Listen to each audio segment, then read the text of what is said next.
Subscribe to our YouTube channel and press the bell icon to never miss any update from Samco. Hello दोस्तों, Nifty ने 10,900 की सतह छू ली है और इसका एक मुख्य कारण है रिलायंस इंडस्ट्रीज़ की AGM।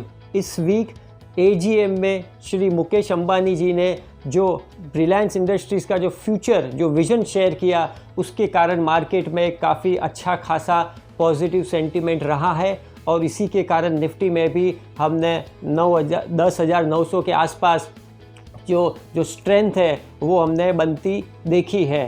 तो ओवरऑल रिलायंस का वेट अच्छा है, काफ़ी ज़्यादा है, इसलिए निफ्टी में भी उसका रब ऑफ इफ़ेक्ट हमने देखा है।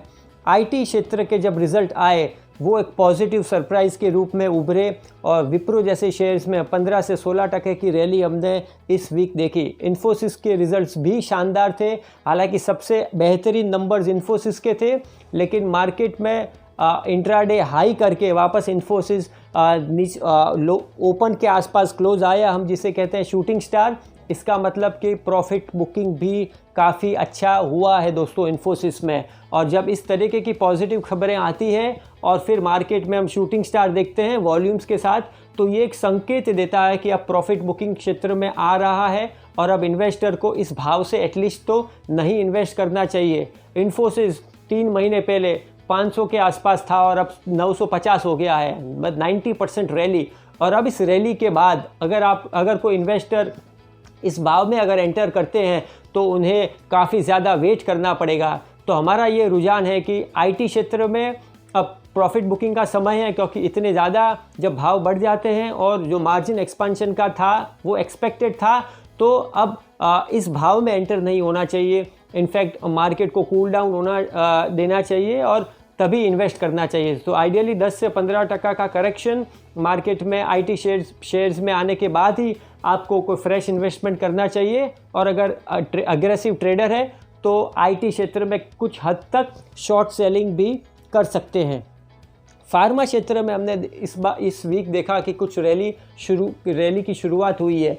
पिछले 2 से ढाई महीनों में फार्मा क्षेत्र में ऐसे काफ़ी अच्छा कंसोलिडेशन था, कई सारे शेयर्स एक नैरो रेंज में थे, मगर इस वीक हमने देखा सिप्ला, औरोबिंदो फार्मा, कैडिला में थोड़ी बहुत हमने बाइंग देखी और पॉसिबल है कि ये रैली आगे भी कंटिन्यू होती दिखे, क्योंकि आईटी क्षेत्र में जैसे अच्छे नंबर्स के कारण मार्केट में एक पॉजिटिव सरप्राइज़ हुआ और शेयर्स ऊपर गए, तो उसी हिसाब से अब फार्मा में भी लोग बैटिंग करेंगे कि नंबर्स अच्छे आएंगे। उसी के कारण शायद ये रैली अब फार्मा में भी हमें आती दिख रही है।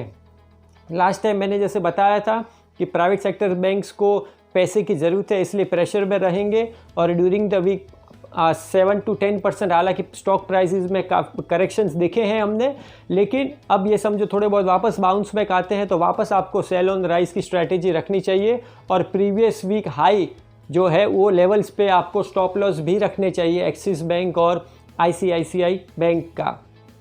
यूएस में भी 28 से 30 बिलियन डॉलर का एक्सपेक्टेशन है कि वहाँ भी प्राइवेट सेक्टर बैंक्स को नुकसानी का खामियाजा लेना पड़े बिकॉज ऑफ बैड लोन।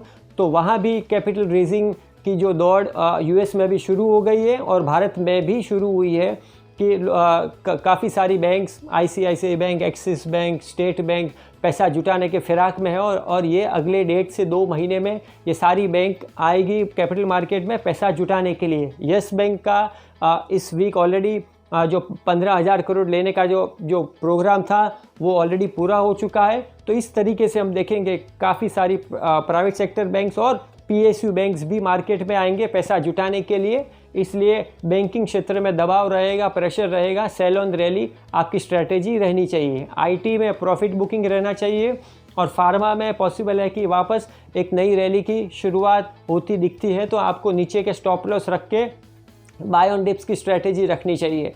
हालांकि ऐसे ट्रेडिंग पोजीशंस आपको लाइट रखने चाहिए, ज़्यादा कमिट करने नहीं चाहिए, क्योंकि market Nifty 200 day simple moving average के आसपास है। ओवरऑल आपकी पोजीशंस लाइट रहनी चाहिए।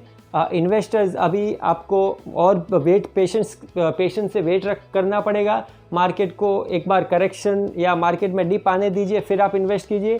ट्रेडिंग के लिहाज से पोजीशन लाइट रखिए और सेल ऑन राइज बैंकिंग क्षेत्र में रखिए, बाय ऑन डिप्स फार्मा में रखिए और आईटी में प्रॉफिट बुकिंग कीजिए।